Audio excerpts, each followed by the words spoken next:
আর সকালে চা খেতে খেতে অনেকক্ষণ জানো তো জানলার সামনে বসে টাইম কাটাচ্ছিলাম। আর সকাল অনেকটাই ছিল, তাই ভীষণ ভালো লাগছিল এখানে বসে টাইম কাটাতে। বেশ একাই ছিলাম, ভীষণ ভালো লাগছিল।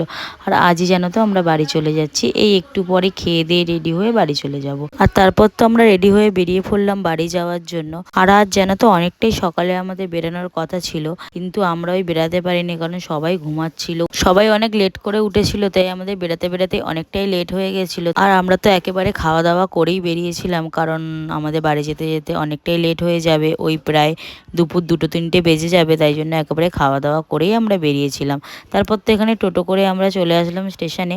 আর জানো তো সবাই এতদিন অনেক মজা করেছি, একসাথে কাটিয়েছি, তাই জন্য খুব খারাপ লাগছিল যে যার মতন বাড়ি চলে যাবে। কিন্তু আরেকটা জিনিসও ভালো লাগছিল যে মলি আমাদের সাথে যাচ্ছে, কদিন ও থাকবে, যতদিন না ওর গরমের ছুটি আর কি, স্কুল খুলছে আর কি, গরমের ছুটি ছিল সেই জন্য। তারপর তো আমরা ট্রেনে উঠলাম, ট্রেনে উঠে অনেকক্ষণ বসার পর জানো তো সিট পাইনি, সবাই আলাদা আলাদা বসেছিলাম।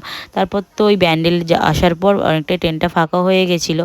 তারপর তো আমরা সবাই একসাথে বসলাম, আর খুব প্রচণ্ডই গরম ছিল সেই দিন, তাই জন্য একটা শসা কিনলাম, শসা কিনে ওই শসাই খাচ্ছিলাম আর কি সবাই মিলে। তারপর তো হাওড়া স্টেশনে নেমেছিলাম সেই দিন, আর হাওড়া স্টেশনে নেমে তারপর তো আমরা উবের ধরে নিয়েছিলাম বাড়ি যাওয়ার জন্য। উবের করে তারপর আমরা পৌঁছালাম বাড়ি। তোমাদের ভিডিওটা কেমন লাগলো জানিও, যদি ভালো লেগে থাকে like, comment, share and subscribe করে দিও।